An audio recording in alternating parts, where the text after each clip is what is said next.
They never come with fangs. They come with laughter, with hugs, with promises that sound like loyalty but rot like lies. The most dangerous people in your life aren't your enemies. They're the ones pretending not to be. They don't attack you from the front. They stand beside you, smiling, while secretly wishing for your downfall. Fake friends wear smiles, not fangs. And that's what makes them deadly. You see, betrayal doesn't come from strangers.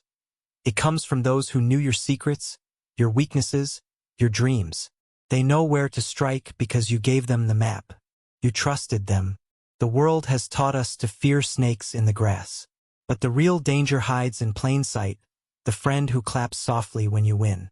The one who listens not to support you, but to collect ammunition. The one who disappears when you need them most. This is not just about friendship, it's about human nature. And if you want peace, if you want power, if you want freedom, you must learn to see through the mask. 1. The silent war behind smiles.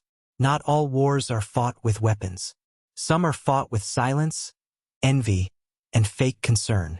A true friend celebrates you in public and defends you in private. A fake friend pretends to celebrate you in public and destroys you in private. They'll say, "I'm so proud of you," but what they really mean is, "I wish it were me." They study your every move not to learn but to compete. They mirror your habits, your interests, your confidence, trying to outshine you in your own light. But jealousy has a smell. You can sense it when their tone shifts. You can feel it when their laughter feels forced. You can see it when they stop asking, "How did you do it?" and start asking, "Why you?" That's when you must step back. Because the war has already begun, and your kindness is their battlefield. 2. The fake friend's playbook. A fake friend is a master of disguise, an actor so skilled that even the wise can be deceived for a time. They don't wear masks made of plastic. Their mask is charm, humor, shared pain, and false loyalty. They learn your rhythm, your hopes, your language, and then mimic it back to you. They study your values not because they share them, but because imitation is the fastest route to infiltration. The fake friend isn't random. They are strategic. Calculated. They come into your life when your guard is down, during your climb, your vulnerability, or your rise. They always appear at crossroads, when you're beginning to grow, when you're wounded, or when you're finally finding peace. Because that's when you're most open, and most blind to deception. They play roles, not relationships. And each role serves a purpose. 1. The supporter, until you succeed. They come into your life cheering loudly. They applaud your small victories, echo your dreams, and pretend to believe in your vision. In the beginning, they seem genuine. They post your achievements. They speak well of you. They say things like, "I always knew you'd make it." But their support has an expiration date, it ends the moment you rise above them. Fake supporters thrive on equality. As long as you're at their level, you're safe. But the second you begin to ascend, the second your name is mentioned in rooms they've never entered, their admiration curdles into envy. They'll say, "You've changed," not realizing that it was they who changed first. They'll stop showing up. They'll grow distant, silent, almost invisible. Why? Because your success exposes their stagnation. Your progress becomes their mirror, reflecting everything they could have been, if only they had your discipline, your courage, your focus. They don't want to climb with you. They want to clap for you, as long as you stay below them. The moment you reach higher, they withdraw their hands. This is the paradox of human nature. People love the idea of your success, but not the reality of it. They love to say, "We made it," until you actually do. So when you begin to rise, pay attention. Watch who becomes silent. Watch who stops asking questions. Watch who only shows up to remind you of your past, not celebrate your present. That's not support, that's surveillance. 2. The confidant, turned spy. The second archetype is far more dangerous. They don't compete, they infiltrate. They come disguised as the one who listens. They draw you in with empathy, curiosity, and shared wounds. They'll say, "You can tell me anything." And you will, because they seem safe.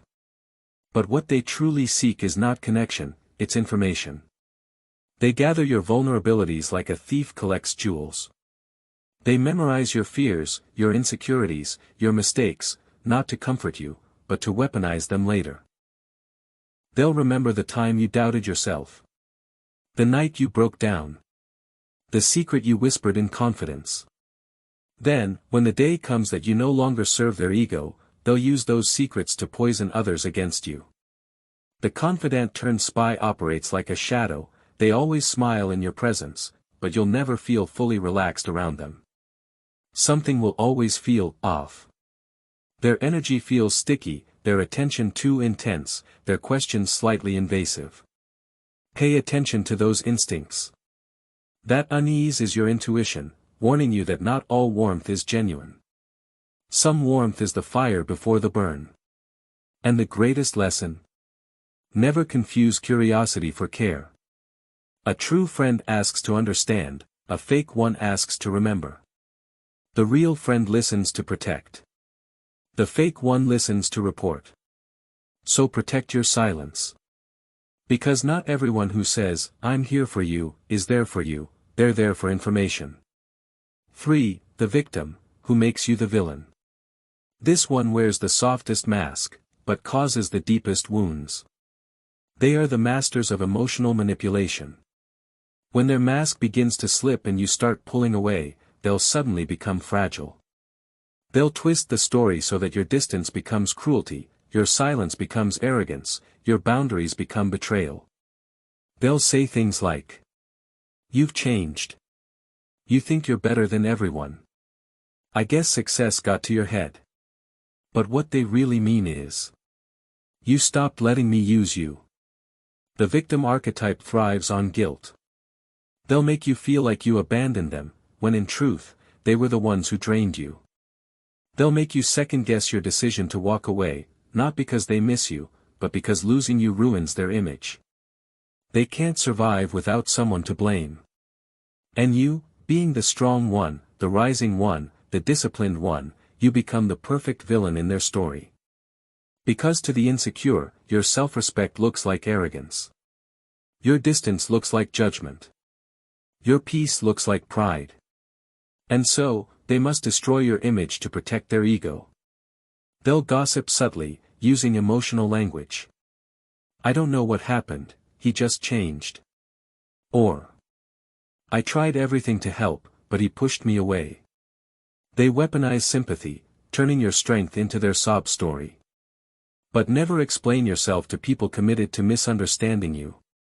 Never defend your peace to those who profit from your chaos. When a fake friend paints you as the villain, let them. Every great story needs one, and in theirs, your absence will speak louder than your defense ever could.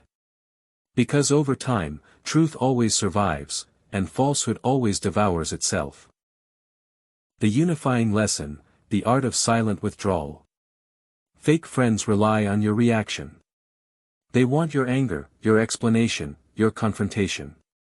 Because the moment you engage, you give them more energy, more narrative power. But the wise man doesn't argue with pretenders. He observes quietly, understands deeply, and withdraws completely. When you step back, they panic. Because your silence removes the oxygen they feed on, attention. They'll try to provoke you into response. Ignore them. Remember. You don't need to expose a fake friend. Their behavior will do it for you. The truth doesn't need defenders, only lies do. And every lie eventually collapses under its own weight. Closing note on Section 2. In a world where everyone wears a smile, discernment is your armor. Learn to read tone over text, energy over words, consistency over charm. Because people can fake affection, but they can't fake patterns. Study patterns. Watch how they act when you fail, when you rise, when you're not in the room. That's where truth hides, not in what they say, but in what they do when they think you're not looking. The fake friend's playbook is old, but still effective, because people crave connection more than clarity. Don't make that mistake. Be kind, but not naive. Be warm, but not blind. Trust slowly, and observe always. Because the deadliest betrayal never comes from an open enemy, it comes from the one who swore they'd never hurt you. 3. When success turns friends into enemies. Success doesn't change you, it reveals them. It's one of the coldest truths in life: not everyone who clapped for your rise actually wanted you to win. Some clapped just to blend in with the crowd, waiting for the day they could quietly hope for your fall. At first, you think your success will inspire your circle. You think they'll be proud, that your growth will uplift everyone around you. But then, slowly, you begin to feel it, the tension behind the smiles, the heaviness behind the congratulations. It starts subtly. Your jokes no longer land the same. Your energy feels unwelcome in rooms that once celebrated you. The people who once asked for your advice now avoid your presence. You didn't offend them. You didn't betray them. You simply evolved, and evolution exposes stagnation. 1. Your success is a mirror, and not everyone can face it. When you rise, your light shines on everyone around you, including those still living in the shadows. And not everyone wants illumination. Some people prefer the comfort of darkness, where they can hide their fears and excuses. Your achievements become a mirror. They reflect back to them what they could have been, if only they had your discipline, your patience, your courage to fail and rise again. Instead of saying, "I'm inspired," they say, "You got lucky." Instead of asking, "How did you do it?" they whisper, "Why him?" And behind closed doors, envy starts to grow, quiet, invisible, corrosive. They start comparing, competing, calculating. Their smiles become performances, their support, conditional. Understand this: success doesn't just give you rewards, it reveals relationships. It shows you who's genuinely happy for you and who's pretending to be. 2. The psychology of envy: how admiration rots into resentment. Envy is admiration corrupted by insecurity. It starts when someone wants what you have, but lacks the will to earn it the way you did. They admire your results, but not your sacrifices. They want your freedom, but not your discipline. They love your confidence, until it reminds them of their weakness. So instead of saying, "Teach me," they say, "You've changed." Instead of growing, they gossip. Instead of learning, they plot. This is why the ancients said envy is one of the most poisonous emotions. It kills not the envied, but the envious. And here's the irony: they think you forgot them when you succeeded. But in truth, they forgot themselves long before that. Their jealousy isn't about your success, it's about their failure to evolve. You became the proof that their excuses were lies.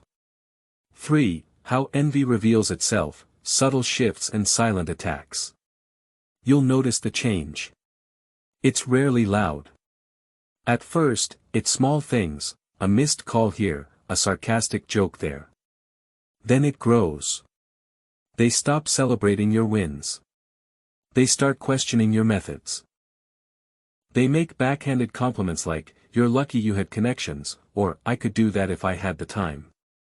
Their energy turns competitive. They can't stand being the one who learns from you anymore, they need to beat you. And when they can't, they start trying to diminish you. They'll tell others you've become arrogant. They'll downplay your achievements, spread rumors, or withdraw affection just to make you chase their approval again. This is not friendship. This is emotional warfare disguised as concern. But you must not react. The moment you defend your growth, you step down to their level. Let your silence speak. Let your consistency expose them. Because nothing torments an insecure soul more than watching you rise without explaining how. 4. Why you outgrew them, and why that's okay. You didn't lose friends, you simply outgrew versions of people who refuse to grow with you. When you decide to level up, mentally, spiritually, or financially, the universe starts pruning your circle. It removes those who can't survive in your new frequency. It hurts, yes. Because some of those people shared your beginnings. They knew the struggle, the late nights, the broken dreams. But not everyone who starts with you is meant to finish with you. Some are only assigned to chapters, not the whole story. They were there to teach you something: loyalty, betrayal, trust, or self-respect. Once the lesson is complete, they must go. And here's the deeper truth: if you keep holding on to those who envy your growth, they will eventually sabotage it. Their jealousy will drain your focus. Their doubt will infect your vision. The Stoics warned against surrounding yourself with people of lesser virtue, not because you're superior, but because weakness is contagious.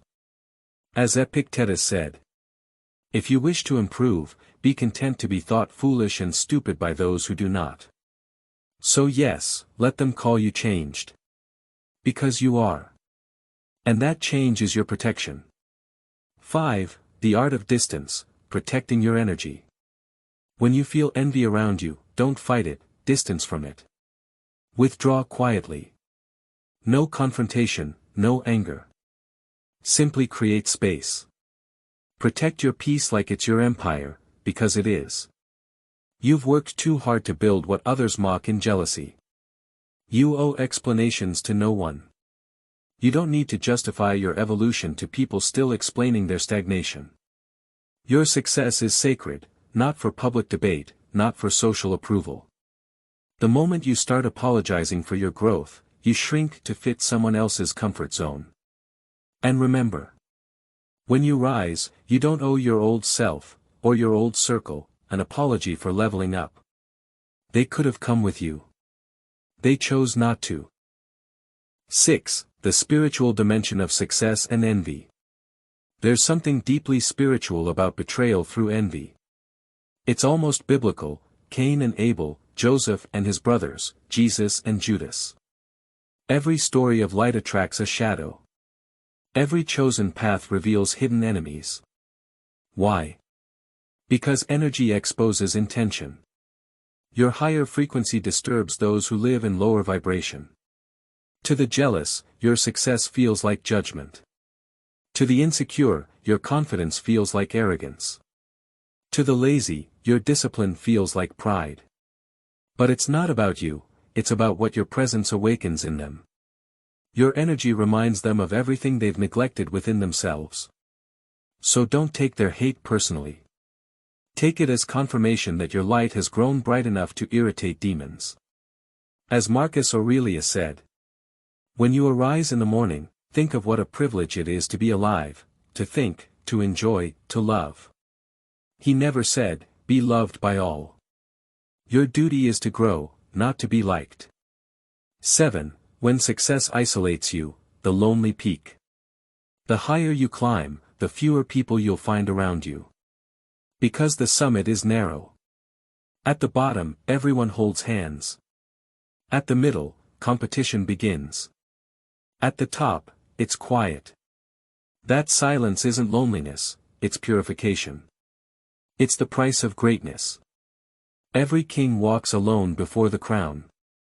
Every prophet is doubted before they're believed. Every visionary is mocked before they're followed. So don't fear losing friends during your ascent, fear staying surrounded by those who secretly wish you'd fall. The Stoic path is not one of popularity, it's one of peace. It's about mastering the art of solitude while walking among crowds. Because true strength isn't in how many people stand with you, but in how gracefully you stand when they all step aside. 8. The final truth: you were never meant to fit in. You were never meant to blend in with people who fear growth. You were meant to evolve, to outshine, to outgrow, to outlast. When your success turns friends into enemies, it's not a curse, it's a cleansing. The universe is revealing who was never aligned with your destiny. Let them leave. Let them talk. Let them twist your story. Their words can't reach your altitude. The air is too thin up here for envy to breathe. Smile, because you've seen the truth. Their betrayal wasn't your loss, it was your graduation. You no longer walk among the bitter. You walk among the becoming. And that is what real success looks like. The Fake Friends Playbook. A fake friend is not just someone who dislikes you in secret, they are an actor performing in your life story, pretending to be on your side while secretly rehearsing your downfall. Their loyalty is conditional. Their kindness is strategic. Their smiles are rehearsed. Every fake friend operates by a hidden playbook, a set of psychological tricks designed to earn your trust, exploit your openness, and leave you questioning your own instincts when they finally betray you. Let's decode that playbook. 1. The supporter, until you succeed. At first, they'll be your biggest cheerleader. They'll clap for you when you're small, when your dreams are just ideas and your plans are still forming. But once those dreams start taking shape, once the spotlight begins to find you, their applause fades. They were comfortable supporting your climb because they believed you'd never rise higher than them. The moment you do, you remind them of their own unfulfilled potential. Their smiles tighten. Their energy shifts. Suddenly, your wins feel like their losses. You'll notice it subtly. They stop engaging with your progress. They downplay your achievements with faint praise like, "Must be nice," or "You're lucky." They no longer say, "I'm proud of you," they say, "You've changed."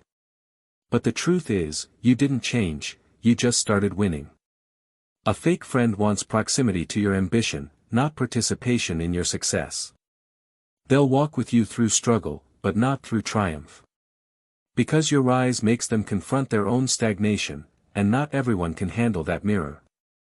2. The confidant, turned spy. This one is the most dangerous. They pose as your safe space, the one you vent to, the one who understands you. But what they're really doing is collecting information, ammunition for later. They'll ask the kind of questions that feel caring at first.